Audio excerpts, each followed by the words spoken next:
Welcome to Rooted Within with Lili and Dan, a podcast that shines a spotlight on positive change makers, sharing their stories of legacy, inspiration, and impact.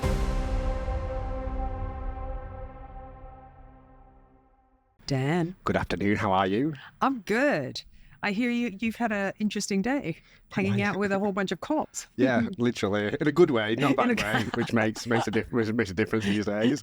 Yeah, 150 CID this morning, pretty intimidating. That would be a little bit intimidating. Just you walked into the room and it smelled amazing. It would have. Yeah, all the ood. all the ood. It's amazing. Like, that's the one thing you're going to remember from that meeting, and then just being like faced with 150 people in like uniform and Candoras and be like, what's happening right now? What a great day. Yeah. Well, who do we have in the studio today? We have Stephanie today. Hello. Welcome. Thanks, How are Stephanie. you? I'm good, thank you. How I are want to you? say all the way from Scotland, but that's not true. I know, like, let's make it sound like she jumped on that private jet. Yeah, Just to see came. you. Yeah, just for our podcast. We feel very special. We do. How are you? Yeah, I'm good, thank you. Happy Cool. to be here. Good. It's a little bit hot outside. I'm Yeah. assuming like you had to run from the parking to get here. Yeah, in the blazing sun. I've got a It's jumper on as summer well.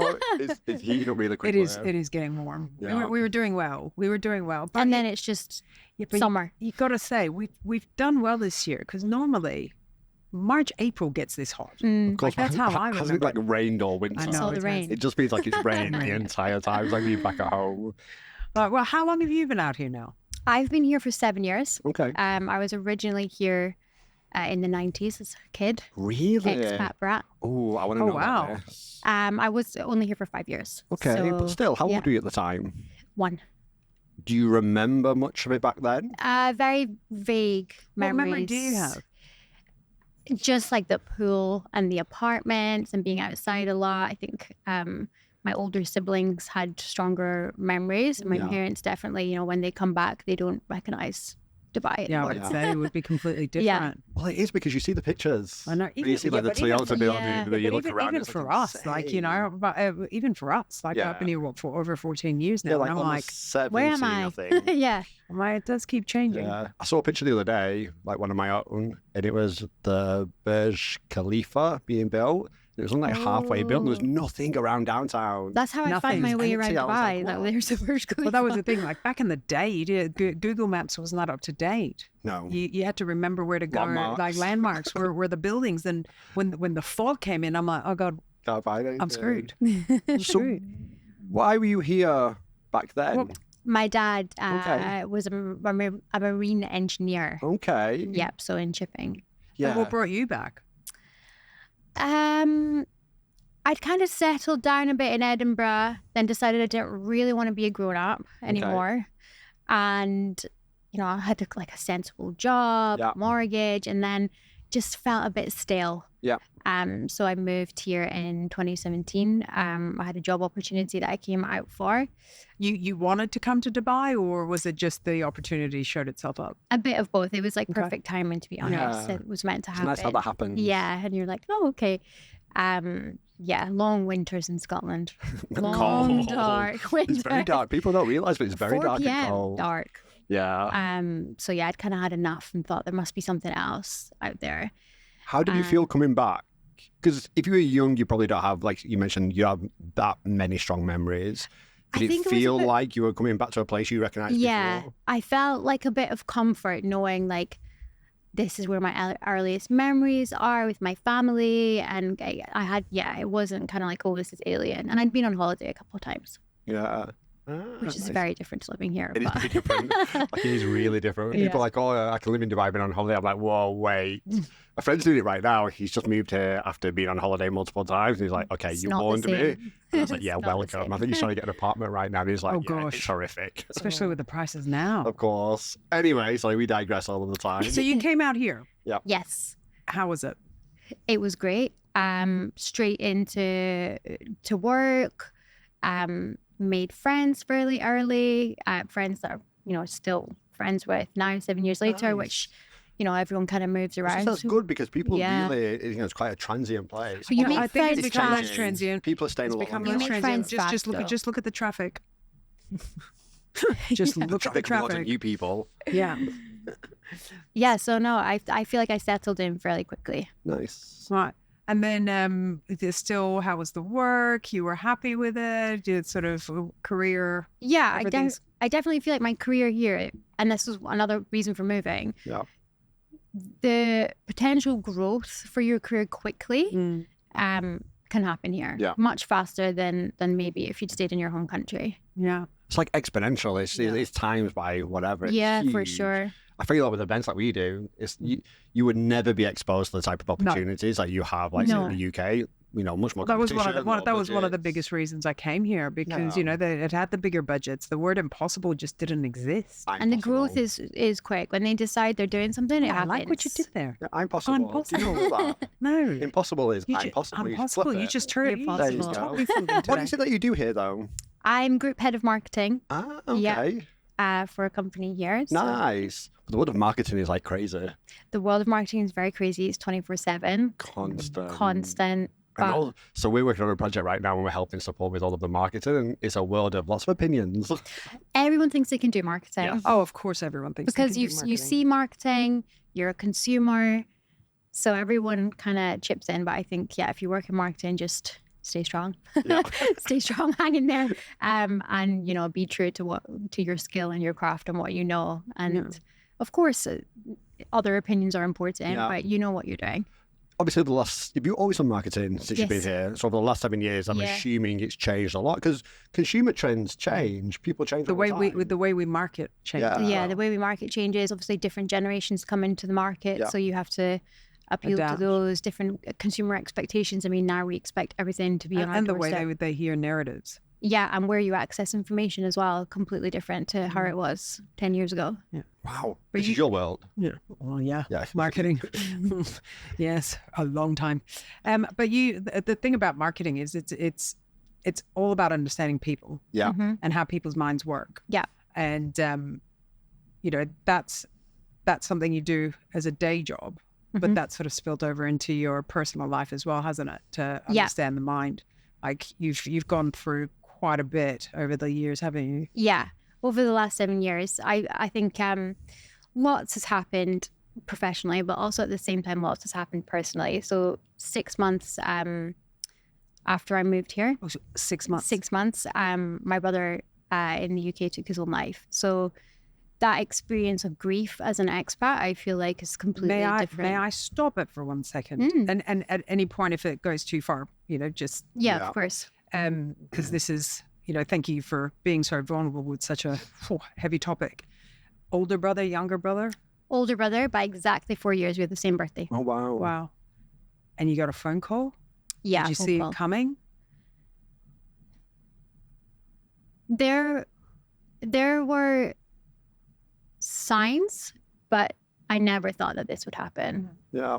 for sure. I never do. Like, No, of course, because if you really think that's going to happen, well, you wouldn't leave. would you wouldn't wouldn't them? leave. Yeah. So, a phone call.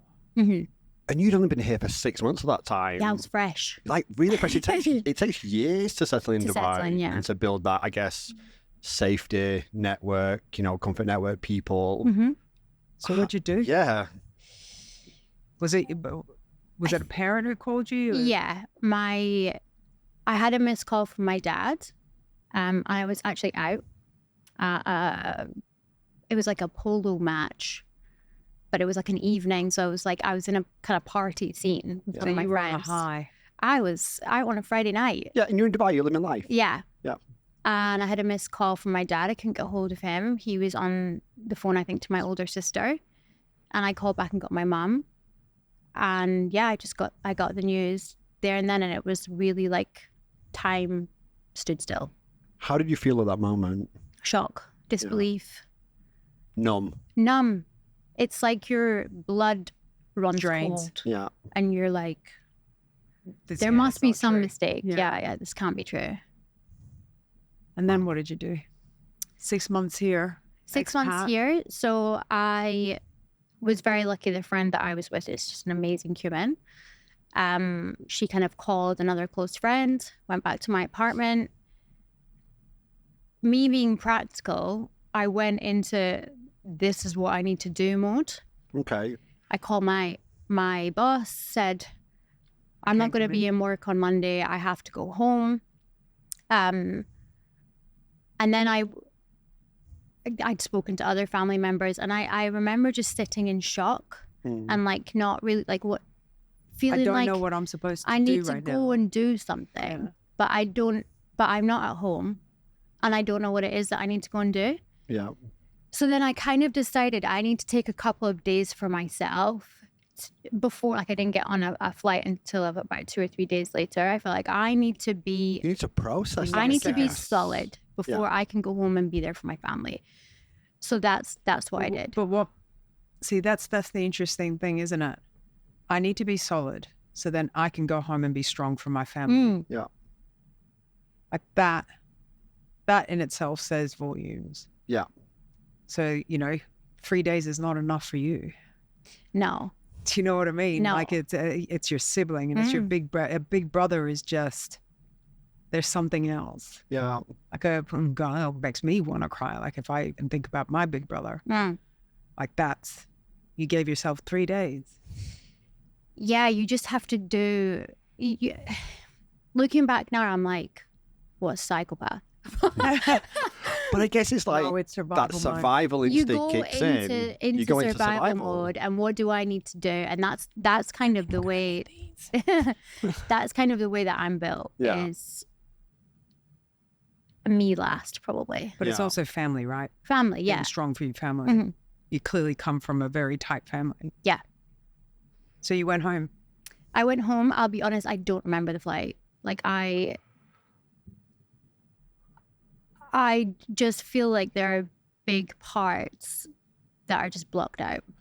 I don't remember sitting on a flight, going home to be faced with that. Like I don't remember. Do you feel that that's because you're just going through the motions? Yeah. You're just almost like, I want to say like vacantly existing. That means you're trying to But move I- forward. but I- It's like a vacuous kind You're not absorbing existence. anything. Like the world is going on around Yeah. you, and you're still in shock. Yeah. You're sat there shock. still But in I shock. also You're think, dazed. Yeah, but I also think that is a mechanism the body does to help you survive. It protects you for sure. It protects your brain. there's certain,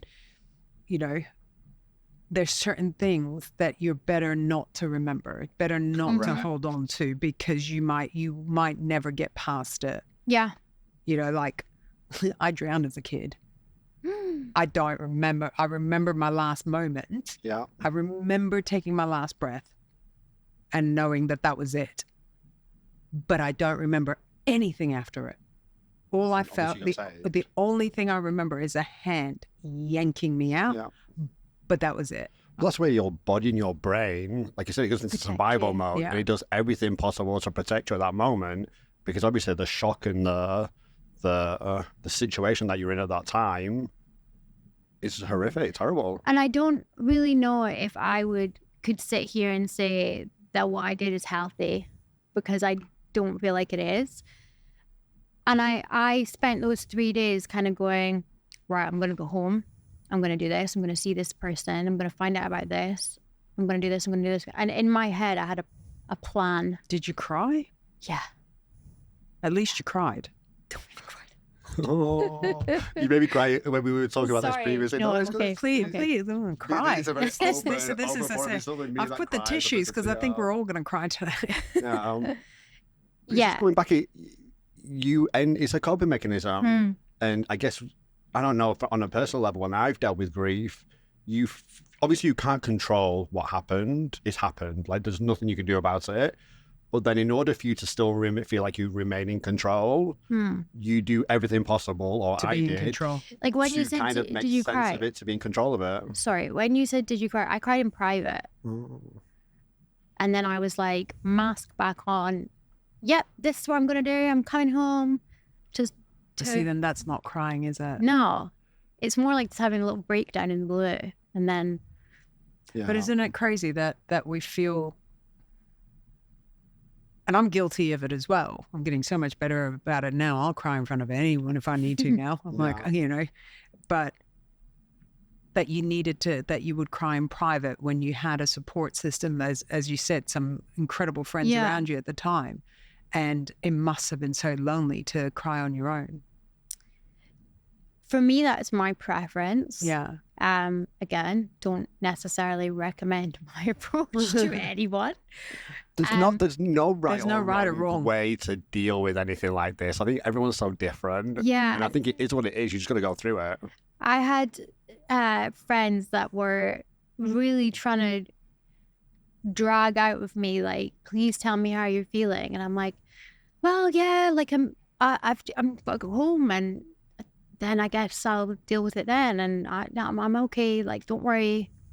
And that's one of the things that I really want to get across, is that I feel like in general as humans, we're horrible with grief. You know, it's not the nicest topic that anyone wants to talk about. No one wants to sit and say, oh, what are we going to do when this person dies? Or how are we going to deal with it? But it's something that's kind of ushered away from conversation. I find it very scary how quickly we're supposed to move on. Yeah.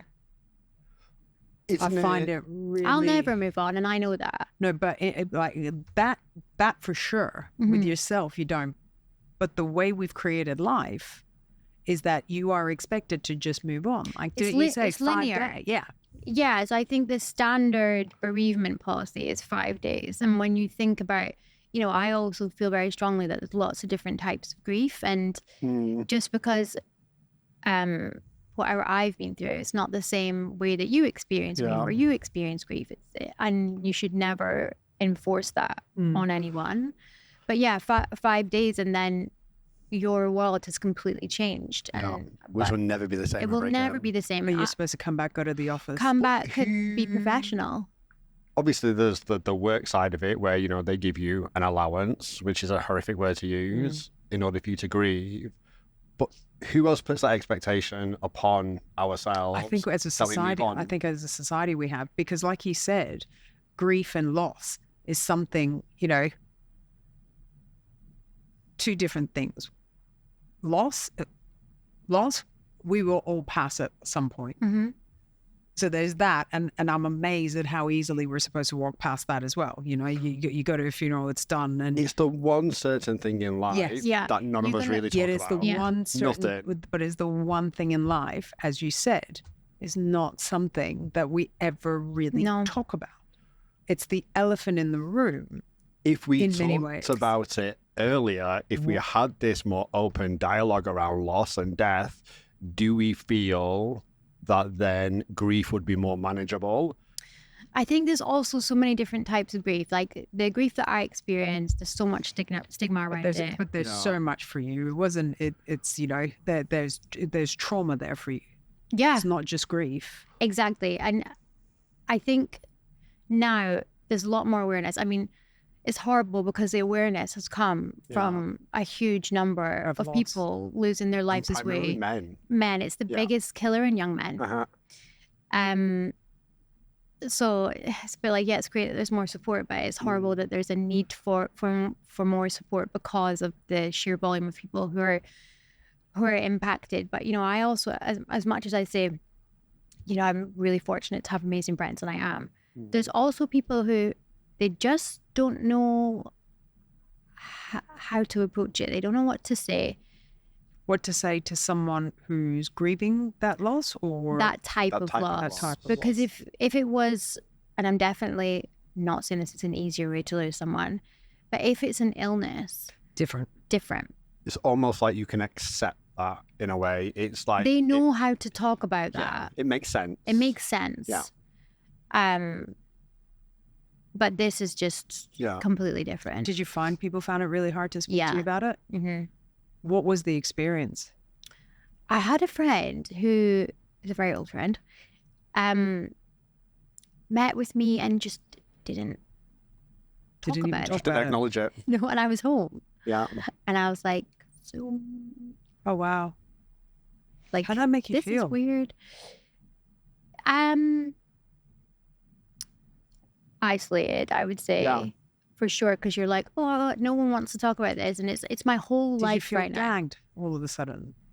I felt like I was feeding into the stigma, and I was a bit like, hold on, no, we're gonna go there head on. And did you go in there head on? Yeah. You. What did that look like? like, oh, we're not gonna kind of address the elephant in the room. Da, da, da. So, but And what what was did their that look reaction like? to that? Oh, yeah. Sorry. Like, I'm really Yeah. sorry. That kind of thing.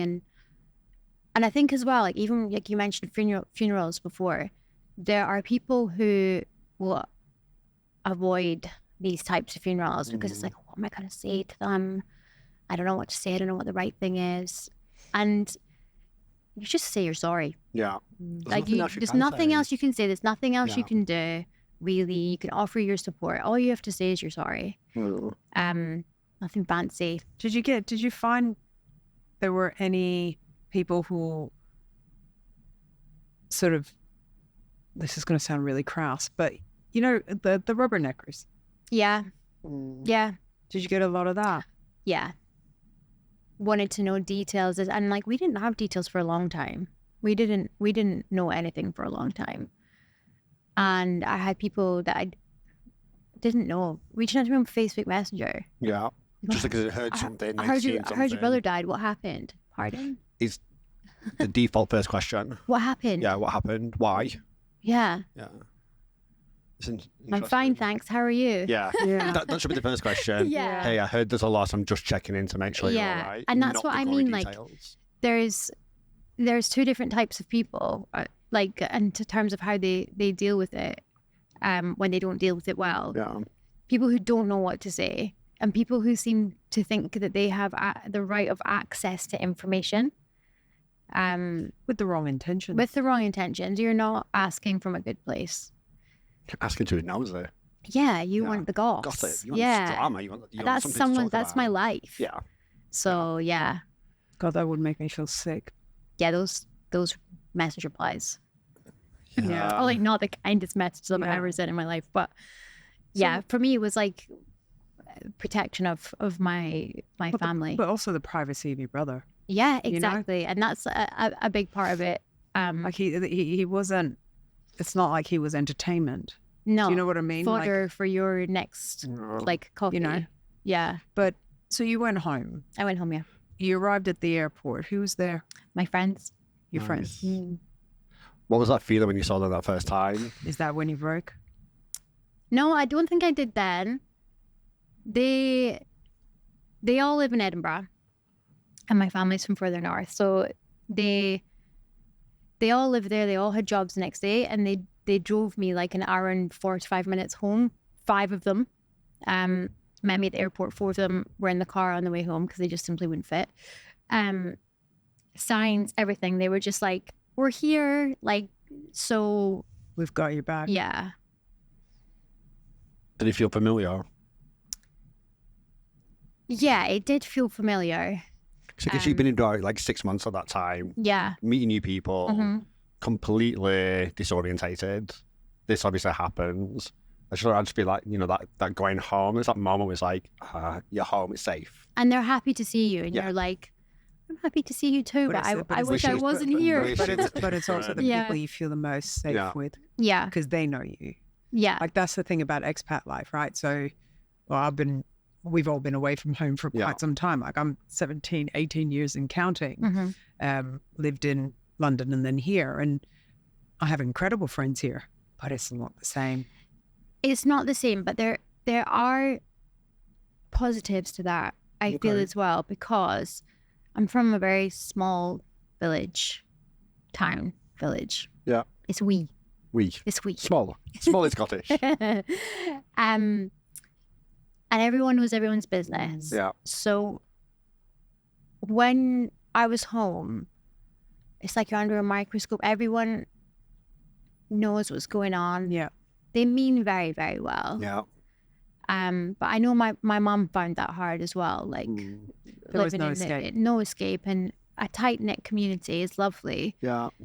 But there's no escape. But there's no escape. Whereas here, like, colleagues that I work with today don't know about this. They don't know I've experienced this at all.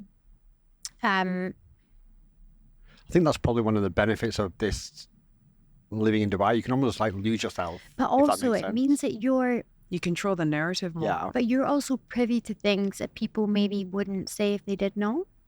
Got you. Like the stigma. Yeah. or the passing comments about people who do this and and kind of sitting there like, Are you comfortable to talk about the stigma around it in general? yeah. Okay, because we've had this conversation with many people, and Scott Armstrong, who introduced us together, he's been on our podcast previously, because he's talked about it. But before we go to that, just hold that, because that's definitely where we're going to go. Your friends picked you up, took you home. Yeah, we were talking about that. Sorry. Yeah, you can tell I'm trying to dodge that. Why are you trying to dodge Why are you that? trying to dodge it? Because I just don't really like want to go back there. Yeah. Like for me to like it try feels and dark. experience it all again. I'm like, and also honestly, there's huge parts I don't remember. Yeah. But the thing is, what you're doing today is very brave. Yeah. Right? You're clearly wanting to help people. Yeah. You're clearly wanting to open that conversation, which I hate to break it to you, which means you're going to have to Starts go with back me. there so many times. I know. So if you're okay to keep going. Yeah, I'm okay. I think there's certain things that I don't want to go into too much course. detail. No. Yeah. Whatever you're comfortable with, because someone else is going to experience that, and them hearing how it was for you will, or you know, the fact that you went numb, or the fact that maybe you didn't do it the right way, or you know, the fact that you do have gaps in your memory. For them, it'll be like, okay, I'm normal. I'm normal. And I will say things that I did were like Googling what to do when this happened. Like, how crazy that today But it's not crazy. we is it? rely on Google for It's the answers. perfectly normal. Because I'm guessing at some point you must have questioned, not necessarily am I going insane, I think that's the wrong way of saying it, but you question your own stability, mental health, the way that you're controlling things. Is this what other people do? Because there's no clear definition of how to deal Yeah. with a situation like this or with grief. I feel like my process is one that I wouldn't recommend to anyone. So Why? because it catches up with you in the end. Always does. And you can outrun it as much. So what I did was went home to our family home, which was horrible. Yeah. Saw my parents, which was horrible. Because I'm a mum now. Yeah. So to think of how they felt is just Too much. too much. Sorry. Take the tissues. You broke me eventually. No. No. No. Not at all. I hate to break it to you. This is what courage looks like. Yeah. Yeah. This isn't breaking. No. But I can't imagine what that would have been like to see your parents. Yeah. And then to still have to be strong. Yeah. And I think you do get a lot of strength in family. Yeah. And it was my my nephew, who was 3 at the time. He kept us all going. Like, we had to have Christmas. This happened just before Christmas. Oh, jeez. So for me, I had time booked off for Christmas, and the 5 days bereavement leave was tagged on to the end of that. So in a lot of ways, I'm more fortunate than most other people would be who got the 5 days. We had to have Christmas and act like everything was normal for him. And if it wasn't for him, I'm not sure Be a very different experience. Very different. what we would have done, because it was kind of like, we're all going to come together. We have to have Christmas for this little guy who's so excited about Santa. And I'm assuming at 3 years old has no kind No of idea. context of what's going on at that My moment. sister's done an amazing job in teaching him about grief and about loss. And sadly, he's Sorry, had a lot of when it. you say that your 3-year-old nephew, his dad? No, Okay. my Just for sister's son. clarity. Okay. So yeah, she's done an amazing job. She's had to Yeah. in teaching him about grief and loss. But I feel like he kept. What was us it all that she going. did really well? She was honest with him. Yeah. Okay. There was no, oh, he's gone to this place. She just told it to him Kept it straight. real. We're humans. Yeah. Sometimes things happen, and the human body can no longer keep going, and that's the way she taught him. That's incredible. Yeah, That she's kinda- an amazing It mom. feeds back to what I was thinking earlier. It's nobody prepares you for this. But that's what we keep Death- going back to, right? death is inevitable. Yeah. It will happen to all of us at some point. Obviously, the way that happens will be different for everybody, but nothing prepares you. Nothing for that prepares you, moment. because it's, even if you have, right, elderly grandparents, and everyone knows it's the unspoken thing, they're 90, they're going to pass away in the next few years, sadly. But even when that person wants to talk about their own mortality, when I go to, no, Granny, don't talk Yeah, you about won't even let that. them. We don't want to talk about that.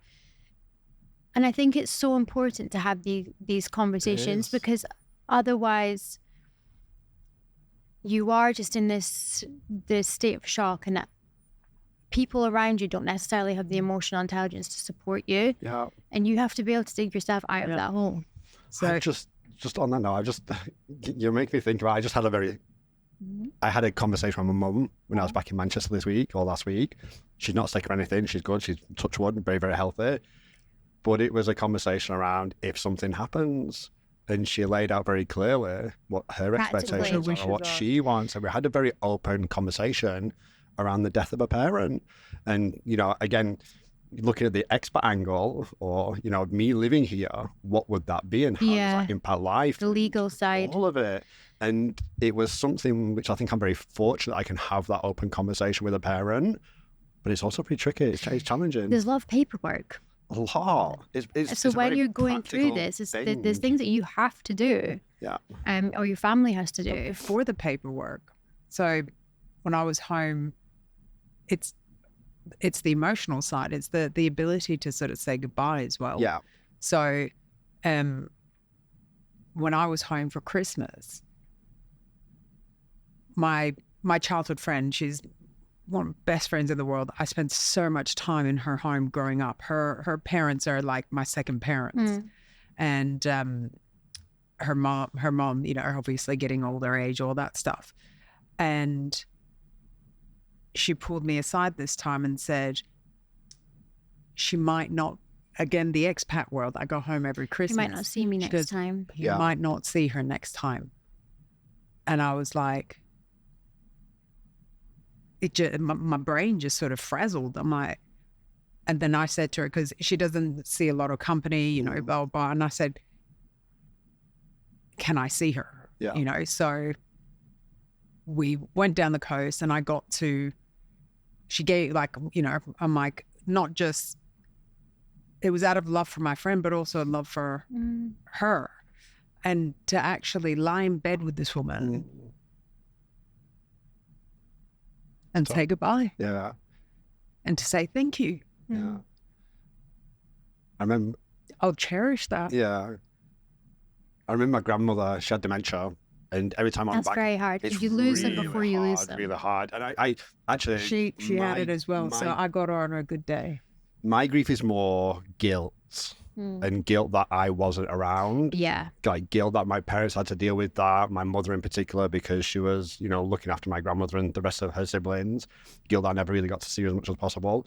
But literally every time I fly back to Manchester, the first person I go and see was my grandmother. Yeah. And it was always a conversation of like, next time, you just don't know if it will be that time. Yeah. How was your guilt?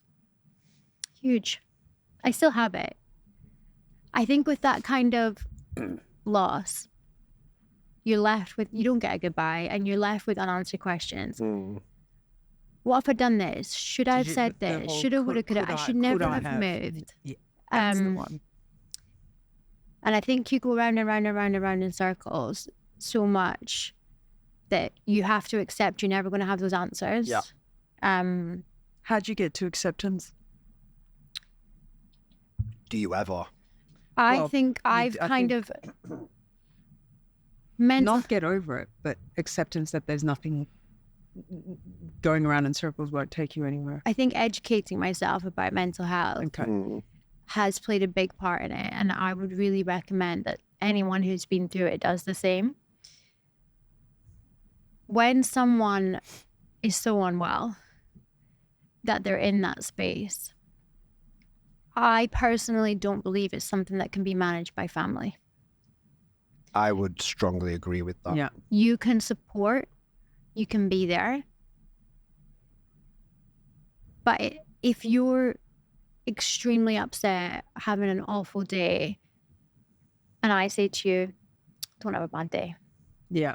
You're not going to not have a bad day. Like you can't change that for someone. I also think with family, you often put on a brave face. You hold also back. don't always get the full. You don't. And we're tell them everything. we're so wired to be like, how are you? I'm fine. How are you? Yeah. Straight away. I'm guilty of it. But I think educating myself around mental health, and it's not to say that a support system isn't crucial. It absolutely is crucial. The support system is not the solution. It's not the solution to what is a mental health issue. And the thing that I feel so strongly about is if someone had an illness, an illness that manifested itself physically, you wouldn't go, oh, the solution is support from your family. No, there has to be other forms of intervention that are tailored to that person. So I think, educating myself about that side of it has made me see that, a WhatsApp, a text, a visit from me is not going to have changed. Not going to save the world. How far do you think the education has progressed? Not just for you, but obviously over a period of time. And the reason why I asked the question is, again, I was in the UK last week, and there was so much content on television around men's mental health. So much. It was on all of the talk shows. There was advertisements, storylines in different, I've TV actually series. seen something so amazing on LinkedIn, and I've forgotten the name of it. It's like something hub, self. I'll find it and I'll send it to you.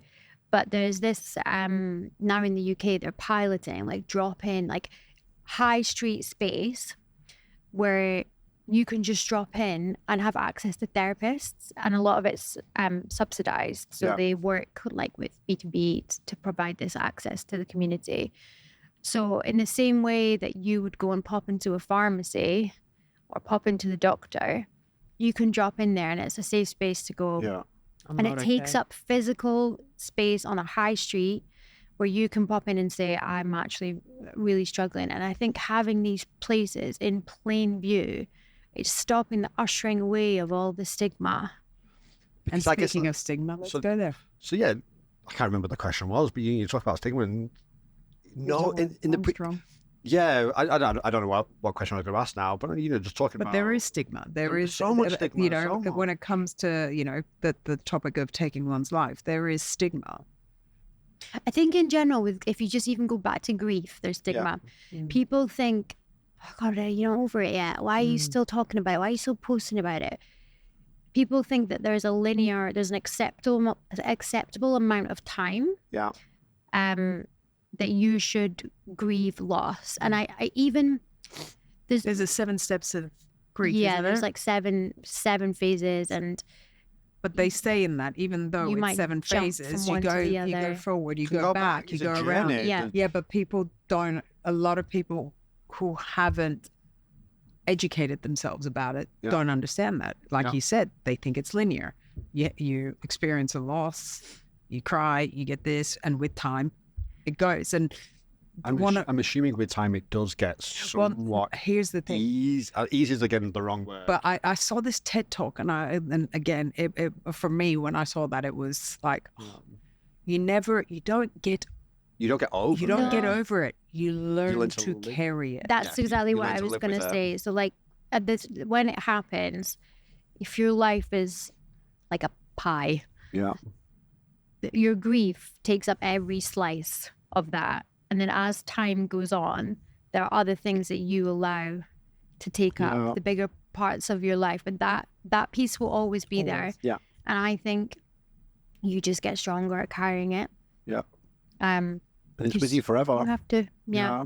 And that's what I say. Like, I seem to have been in my network the kind of go-to person for grief. Yeah. The grief counselor. Yeah, that's me. And I'm more than happy to speak to anyone who has lost someone. And someone comes up to you now and says, so-and-so has lost their...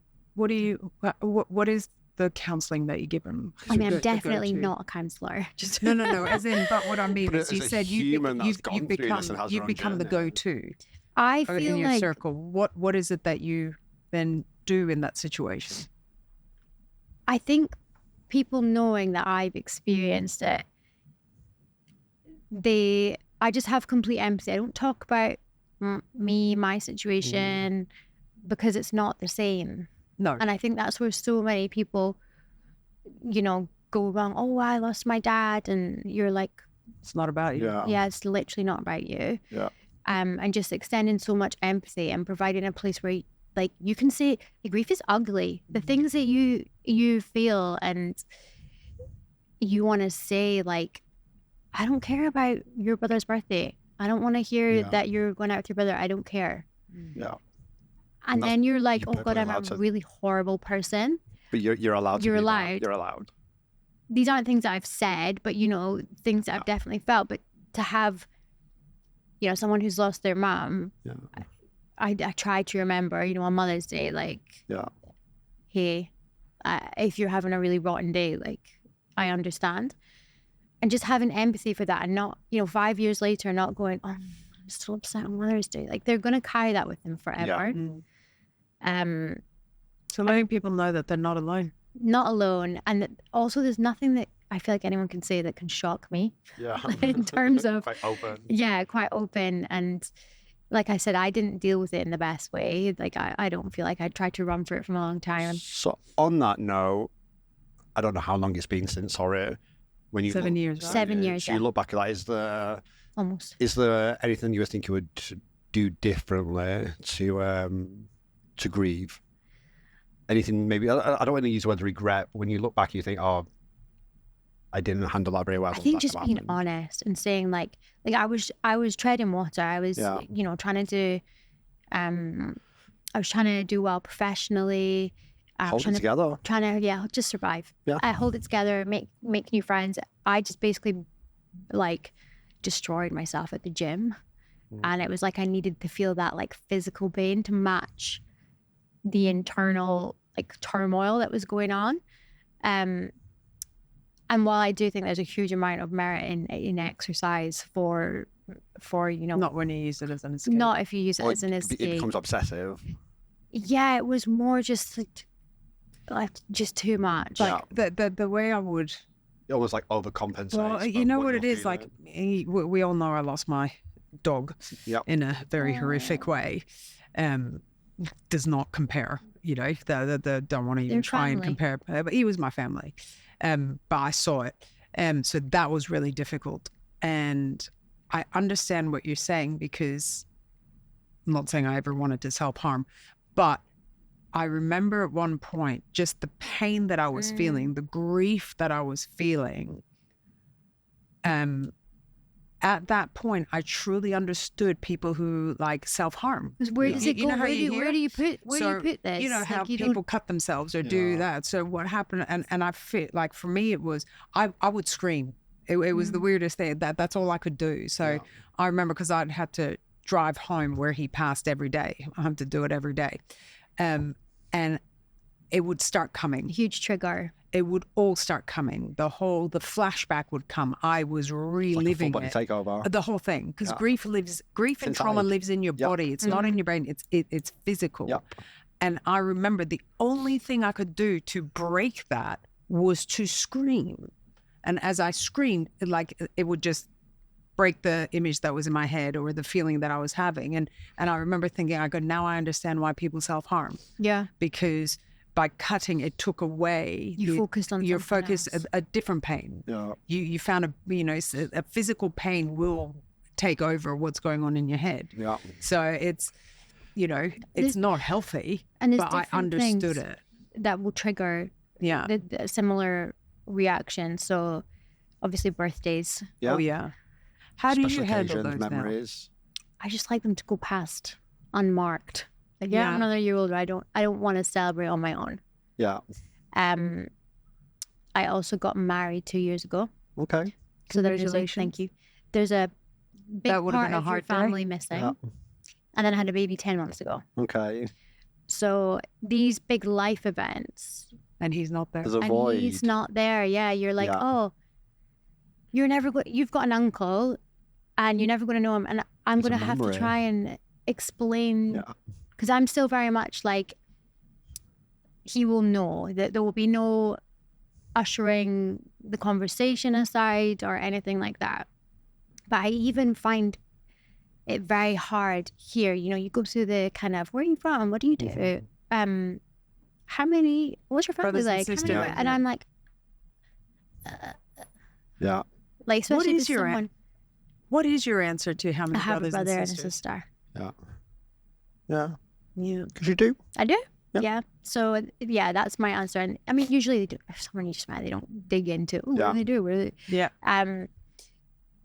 But yeah, I don't want to pretend that never happened and he was never in my life, because he was. He was, you know, my big brother. Yeah, he still is. Yeah. Yeah. So that was a question that it would literally make me panic, because what do I answer? There's no guidebook for this, and people might do something different, and that's completely fine. But I think your biggest message is honesty. Yeah. And authenticity, or not, you will lose yourself. You'll lose yourself in other people's expectations of how you should grieve and how you should feel. Yeah.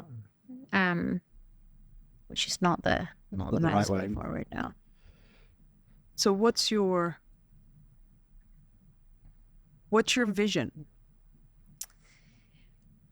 I would love for there to be much less stigma around mental health, and mental health feeds into grief. Yeah. And one thing that I wanted to touch on as well with grief, there are also other types of loss that are kind of ushered away, like not things that I've experienced, but people that I know have, like pregnancy loss. Yeah. We've had we've had some. You don't tell anyone you're pregnant in the first 3 months because why? But why should you not tell people in case I lose a baby? You should tell people what you're going through. It's so weird that we do these things to protect other people's discomfort about a subject that's happening to you. And also in many ways is quite common. It happens to so many people, these type of things. And I think as soon as you speak to someone who has experienced that, you actually realize, like, you've got close friends that have experienced it. You're not alone. They've never spoken about it before. So yeah, I think there's lots of different It's really types. funny though, isn't it? Joy is shared, but sadness It's kept private. Completely hidden. What a bunch of morons we are. Yeah. So in your time, but that's the expectation, isn't it? You go out into the world with a smile on your face. And Someone everything's asks you perfect. how you are, and it's like social media as well, Of right? course, I mean that's the biggest facade ever. The biggest highlight reel. Yeah. But you're expected to be like that in real life, and realistically, how many people would feel comfortable going out to lunch with their friends or to a meeting or to work and say, yeah, I'm having a really rough day, like my mental health's in the gutter and I just feel dreadful. There would be silence. And like my vision would be that these conversations are normalized. People can say, I'm struggling. Mm-hmm. Kids are taught about life and loss from a young age. Personally never used Pythagoras' theorem that was taught at school. I can't remember. Quickest way from point A to point B is a straight line. Yeah, like all these things that we'll never use. Yeah. But to teach emotional intelligence at a young age. And life is not all rainbows and sunshine. And it's tough. No, it's tough. It's sad. It's hard. But that's the other thing, because it's like all of a sudden the bubble bursts, and I'm like, and then what? And then what? Well, do you realize that the world isn't all peace, love, and mum beans? You didn't give me the tools to survive this. But I feel like I grew up, I had a lovely upbringing. Yeah. Like there was I didn't have any Trauma, no childhood trauma. I grew up in a nice place, went to a nice school, didn't really struggle at school, did the university, corporate job, tick, live in Dubai, and then boom. Yeah. Life hits you fast. Life hits you really fast. Yeah. And you have no control or idea. So it's do coming. you think that meant you had less resilience? I feel like out of sheer luck that I'm a resilient person. It's not to say, nothing bad ever happened, but I think it comes a lot from my dad. He's a tough guy. Yeah. I think my ability to go to deal with it in a practical way. Yeah. Of this is what I'm gonna do. Has got me out of a lot of holes. But at what cost? What emotional cost? Yeah, for sure, at an emotional cost, in terms of like, I'll deal with it later. When did it hit you? When did it catch up with you?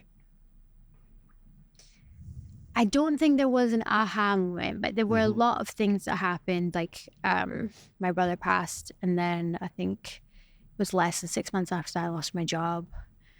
And then 6 months after that, I lost my grandfather. Oh, jeez. These are all life-changing A year after moments. that, I lost my grandmother. Yeah. My dad got sick in between that. COVID. Yeah.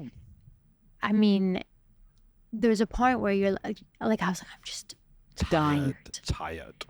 I was like, life used to be Enjoyable. enjoyable and fun, and good things happened, and you're like, Carefree.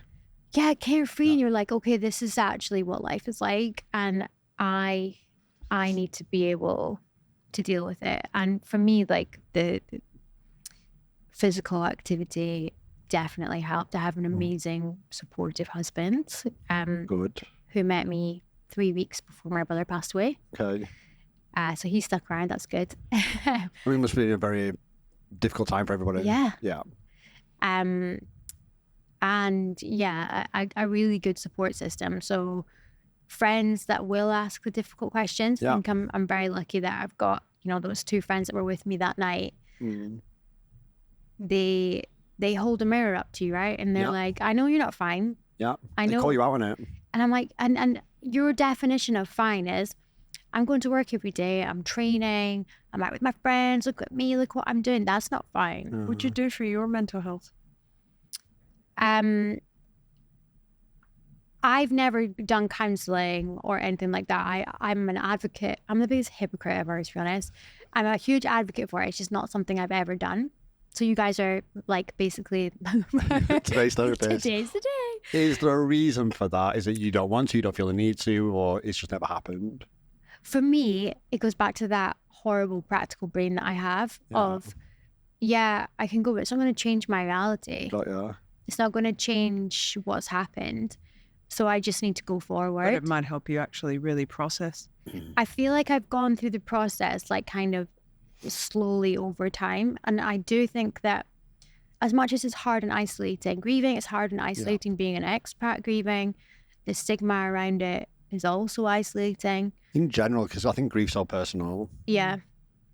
Having the distance to do it, and to kind of come to terms with it on your own and accept it on your own without necessarily having family members around you, or it sounds really selfish because then you're also seeing their grief firsthand.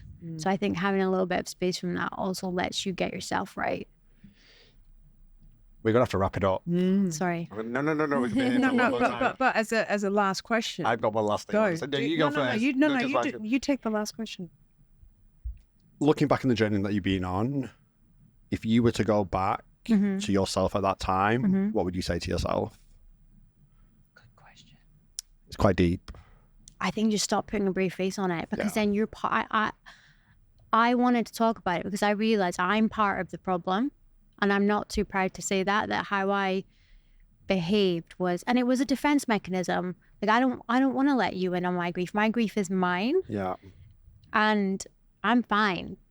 And it was like, I don't want to go there. I didn't want to go there with you earlier.